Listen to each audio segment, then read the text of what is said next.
For this first exercise, we're gonna be laying down on the ground. You can go ahead and lay on a yoga mat or whatever you would like, and feel free to use a pillow as well. We're gonna first start using a kettlebell. You can also use a medicine ball or a dumbbell. We're gonna be putting the resistance right on your sternum. So whatever you put, just make sure that you can tolerate the weight. From there, you're gonna go ahead and grab that resistance palms down. So for example, if you're using a kettlebell, you're gonna set it right here on your sternum. Personally, I like to put it slightly up a little bit closer to the neck. Just be aware, don't crush your neck. From there, grabbing that palms down, and then go ahead and lift the elbows. As you lift the elbows, I want you to feel your shoulder blade wrap around and up on your rib cage, creating space between your shoulder blades and allowing your spine and ribs to rest on the ground. From there, you're just gonna give a big exhalation. You're gonna exhale until you feel your abs engage and your ribs and pelvis move slightly closer together. It's not gonna be an overly aggressive motion, so you don't just crunch and tighten everything up. You're just until those ribs come down. From there, try to maintain your ribs and your pelvis in relatively the same position. Next, you're just gonna go ahead and inhale, breathing into the space between your shoulder blades. So you should feel your rib cage expand against the ground. And you're just gonna inhale until you feel your body want to breathe into your belly button, or until you feel your neck musculature really activate. With this activity, you're gonna be exhaling more than you're inhaling.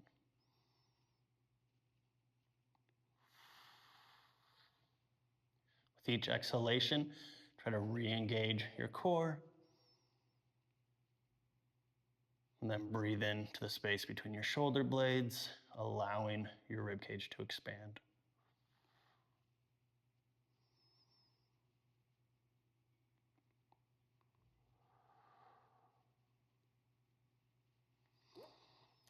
And go ahead and breathe for about a minute.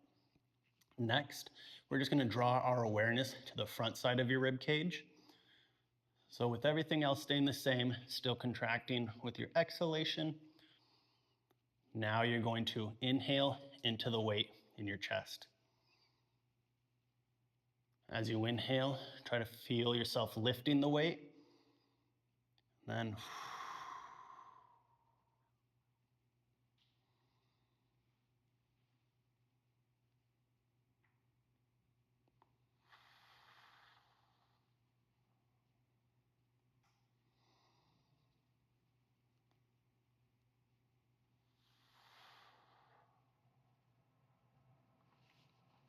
and again, do that for about a minute.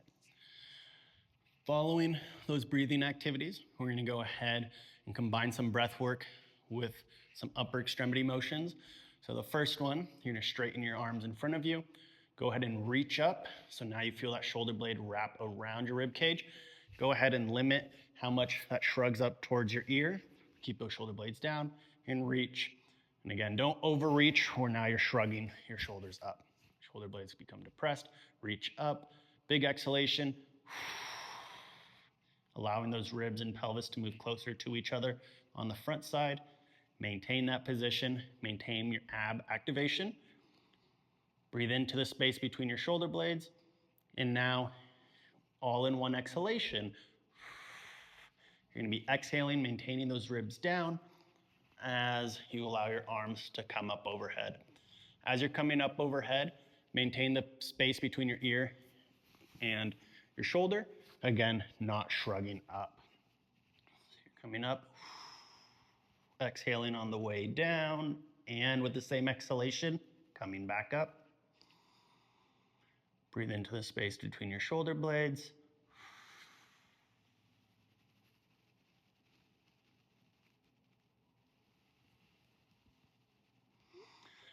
You can do about 15 repetitions or go for about a minute. Following that, we're gonna be bringing your arms out to the side. When your arms come out, we're not just going straight out to the side. Allow them to drop down about 45 degrees. So they're about equidistant from your hip out as if they were straight out to the side. From here, go ahead and breathe into that space into your sternum. And then with one exhalation, you're bringing those palms together, allowing your shoulder blades to wrap around your rib cage, and then back down.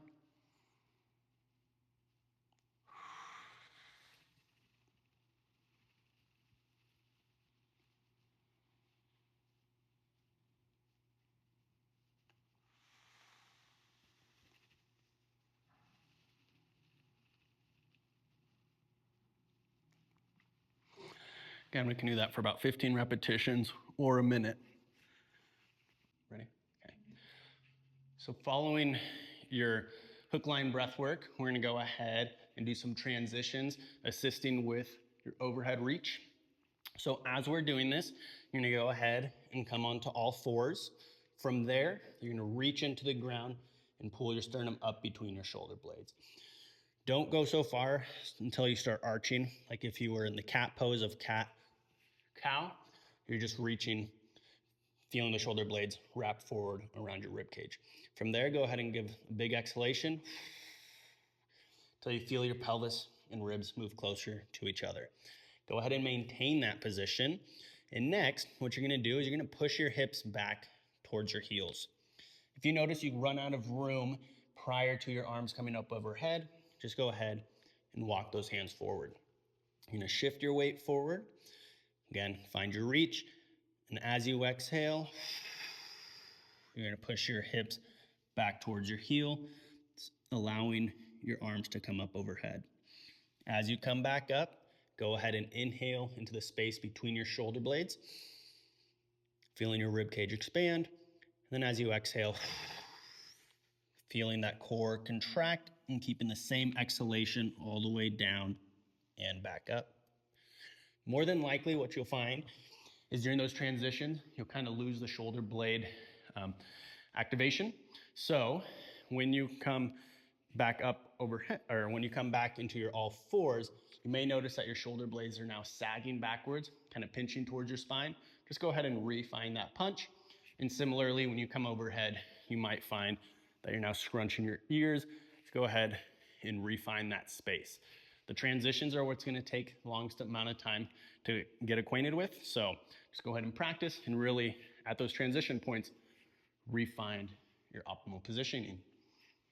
This activity, you're gonna go ahead and find a wall, kind of lean into it, but not so far where your feet are outside of your base of support. From there, go ahead and step forward with the leg furthest away from the wall, and then shift your weight so it's primarily on your forward leg, and you'd be able to lift your back leg as needed.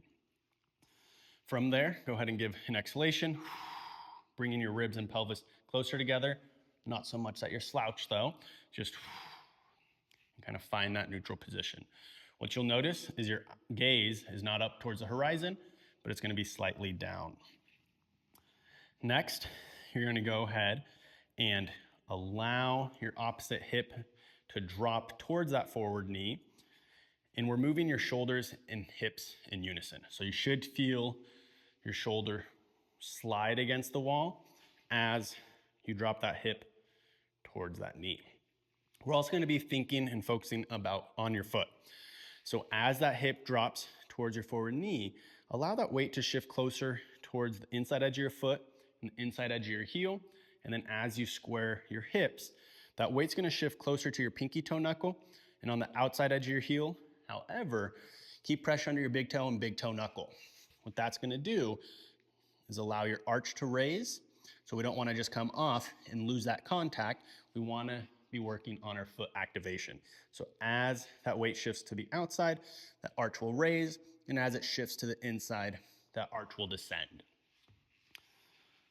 Just here, dropping that hip towards the forward knee, feeling that weight shift to the inside edge of the foot, inside edge of the heel, while maintaining contact under your pinky toe and pinky toe knuckle. Then as you square your hips, that weight will shift outside edge of the heel, closer to the pinky toe knuckle. Maintain pressure under big toe knuckle.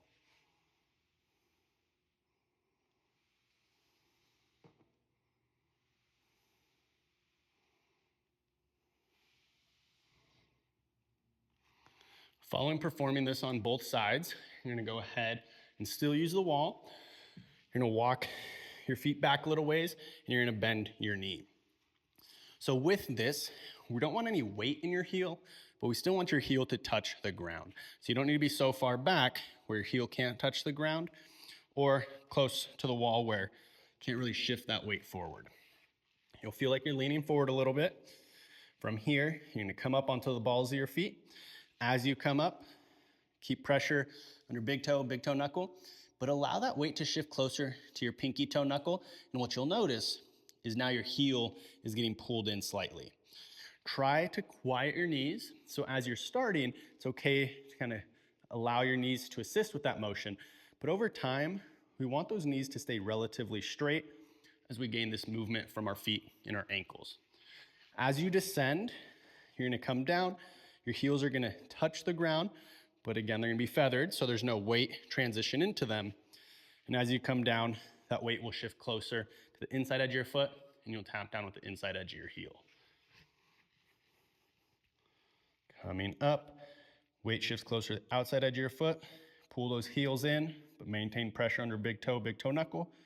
Then as you lower, you'll touch the inside edge of your heels, and then you'll come back up. Again, over time, try to isolate the motion as much as possible to your foot and ankles, and take the knees out of play.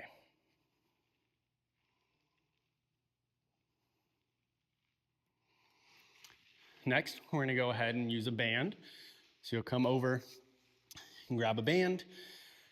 You're gonna grab it with one arm. You're gonna back up so you have some tension. And a good starting spot is you wanna have enough tension where you can feel that kind of pull your shoulder blade forward.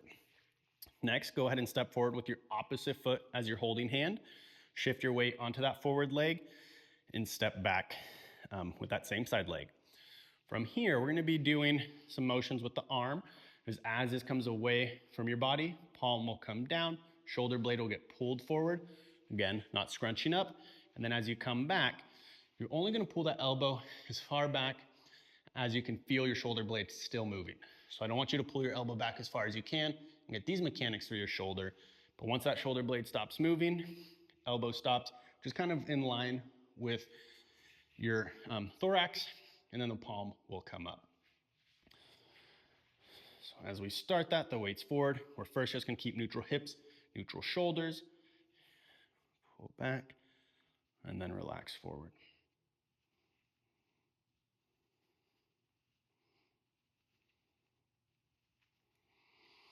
Next, we're gonna add our hip into this equation. So as we're starting to do the hip motion off of the wall, shift that weight again onto the forward leg. Let this arm just be nice and relaxed. So your shoulders and hips are gonna move as one. Again, you're gonna allow the trail leg's hip to drop towards the forward knee. Weight comes to the inside edge of the foot, inside edge of the heel, and then you're gonna pull that hip back, weight shifting towards the outside edge of the heel, closer to the outside edge of your foot. When you're able to do this without bending your elbow, then we're gonna tie the upper extremity into that motion. So as you square your hips and that weight shifts closer to the outside edge of your foot, you can go ahead and row, pulling that shoulder blade back, elbow comes to your side, palm is up, and then you're gonna relax through the upper extremity, relax through the lower extremity, dropping that hip towards the forward leg, weight's inside edge of your foot, square your hips, arms relaxed, and then pull.